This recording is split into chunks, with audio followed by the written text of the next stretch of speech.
Rear admiral Faisal Shah साहब हमारे साथ मौजूद हैं। एडमिरल साहब अस्सलाम वालेकुम and thank you so much for your time. You know, we have been talking too much about Air Force and Pakistan Army और इनका यकीनन बहुत ही अहम कलीदी किरदार रहा है, लेकिन नेवी के भी किरदार को आप किसी से पीछे नहीं रख सकते। आई रिमेंबर स्विफ्ट रिटॉर्ट के टाइम पे न्यूक्लियर सबमरीन उनकी डिटेक्ट की, यानी कि उनकी एक तरह से बेइज्जती कर दी, और इस बार भी वो आई गेस INS विक्रांत को बार बार आगे भेज रहे थे, लेकिन बस इससे आगे भेजने की इनकी हिम्मत नहीं हुई, विच मीन्स कि उनको पता है कि दो तरफ से तो पिटे रहे, अगर पानियों से आए तो गरकाब कर दिए जाएंगे। अच्छा सवाल किया, और मैं आपके तवज्जुह से एक चीज समझाना चाहता हूं, क्योंकि ये बड़ा आम सा सवाल है जो लोगों के दिनों में इसलिए आता है कि पाकिस्तान और इंडियन नेवी का वो बहुत ज्यादा है। तो लोग ये समझते हैं कि इंडियन नेवी बहुत बड़ी है और पाकिस्तान नेवी बहुत छोटी है। देखिए, ये तकाबली जायजा जो है ना नेवीज का, ये इस एंगल से लेना एक गलत फहमी है। नेवीज की जो जंग होती है या सी पे जो जंग होती है वो लैंड और एयर के हिसाब से नहीं होती है, और उसमें नंबर्स जो है, तादाद जो है, वो उसका कोई बहुत ज्यादा कमाल नहीं होता, इस्तेदाद का कमाल होता है। इस्तेदाद क्या है? इस्तेदाद है आपकी सलाहियत, आपकी काबिलियत, और ये सलाहियत और काबिलियत आपके पास जो प्लेटफॉर्म्स और इक्विपमेंट हैं वो, और जो आपके पास ह्यूमन रिसोर्स है, जिनकी स्किल है उनको बेहतरीन तरीके से यूज करने की, ये आपकी काबिलियत और सलाहियत होती है। और इस्तेदाद जो है वो आप अपने मिशन और ऑब्जेक्टिव के हिसाब से बनाते हैं। तो हमारा मिशन और ऑब्जेक्टिव पाकिस्तान नेवी का क्या है? वो ये है कि हमने अपनी टेरिटोरियल इंटेग्रिटी को डिफेंड करना है, जो कि तीनों आर्म फोर्सेस का है। और फिर सबसे इम्पोर्टेंट एक चीज़ ये है कि 90% से ज़्यादा जो हमारी ट्रेड है वो सी से आती है, उसमें 100% ऑयल हमारा सी से आता है। तो हमने ज़माने अमन और जंग दोनों में उसको जारी सारी रखना है। उसी की बेस पे हम मुल्क चला सकते हैं और उसी की बेस पे हम जंग लड़ सकते हैं। तो ये है जो हमारा कोर ऑब्जेक्टिव, जिसकी वजह से पाकिस्तान नेवी अपनी इस्तेदाद को मेजर करती है। और अल्हम्दुलिल्लाह इस वक्त पाकिस्तान नेवी की जो इस्तेदाद है वो अपने कोर ऑब्जेक्टिव को पूरा करने से कहीं ज्यादा है। अब आ जाइए इंडियन नेवी की तरफ, जो आपको बहुत बड़ी लगती है।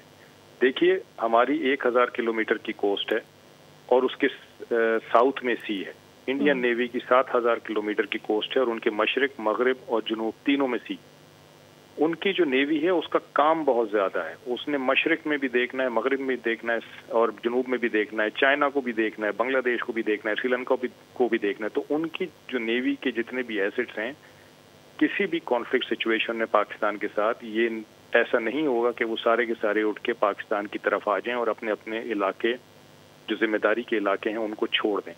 अब ये जब हम इस चीज को समझ लेते हैं तो जो नेवी उनकी बचती है पाकिस्तान के लिए, वो बहुत नाकाफी है पाकिस्तान नेवी से मुकाबला करने के लिए। और उसकी मिसाल अभी आपने अपने इंट्रो में दी कि पुलवामा के बाद आप देखिए कि उनकी न्यूक्लियर सबमरीन पाकिस्तान ने पकड़ी और वापस भेज दी। और ये कोई पहली दफा नहीं हुआ था, ये पिछले 7 साल में 4 दफा ऐसा हो चुका है।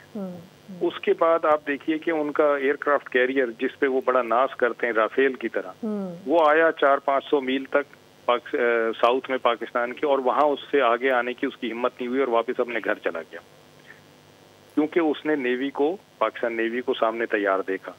इसी तरह हमारी ट्रेड को वो डिसरप्ट करने की कोशिश कर सकते हैं, लेकिन उन्होंने आज तक ये अटेम्प्ट नहीं की, क्योंकि पाकिस्तान नेवी उसको गार्ड कर रही है। अच्छा, ये हमारी हिस्ट्री भी है। आप देख लें कि 65 की जंग में देख लें आप, गाजी सबमरीन थी, उसने उनके एयरक्राफ्ट कैरियर को हार्बर से निकलने ही नहीं दिया। 71 में वो अपना एयरक्राफ्ट कैरियर मशरिक की तरफ ले गए और वहां जाके उसको छुपा दिया। तो उनको बड़े अच्छे से पता है कि पाकिस्तान नेवी की क्या कैपेबिलिटी है, क्या सलाहियत है, क्या इस्तेदाद है, और उसके बदले में उनकी इतनी हिम्मत नहीं है कि वो पाकिस्तान की तरफ आएं और आके कोई ऐसी कार्रवाई करें जिसका खमियाजा उनको भुगतना पड़े, जैसा उन्होंने कल रात को भुगता है। बिल्कुल। और एक और चीज़ यहाँ पर, जिस तरह से आपने बताया कि उनके वाटर बॉर्डर्स कितने हैं और वहाँ पर उनका काम कितना बड़ा है, at the same time diplomatically speaking उनके अगर देखा जाए, उन्होंने श्रीलंका से अपने रवाबित ख़राब कर रखे हैं, वहाँ से अब उनका डेंजर बढ़ जाता है फिर, क्योंकि आपके मामलात वहाँ पर ख़राब हैं, बांग्लादेश के साथ आपके मामलात ख़राब हैं, नेपाल के साथ आपके मामलात ख़राब हैं, पाकिस्तान के साथ आप हमेशा वॉर की जानिब जाना चाहते हैं, फिर Pakistan is always sending the message of peace. तो ख़तरात भी तो अपने लिए खुद ही खड़े किए हैं। खतरात भी उन्होंने अपने लिए खुद ही खड़े किए हैं। और मैं एक और चीज़ का इजाफा करता हूँ, जो आपने लिस्ट बताई है उसमें, कि ये जो चाइना और यूएस की महाजराई चल रही है एशिया पैसिफिक में, उसमें इंडिया अपनी اپنی ایک بڑی مستحکم پوزیشن. سبسکرائب کریں اور بیل دبائیں تاکہ کوئی خبر رہ نہ جائے.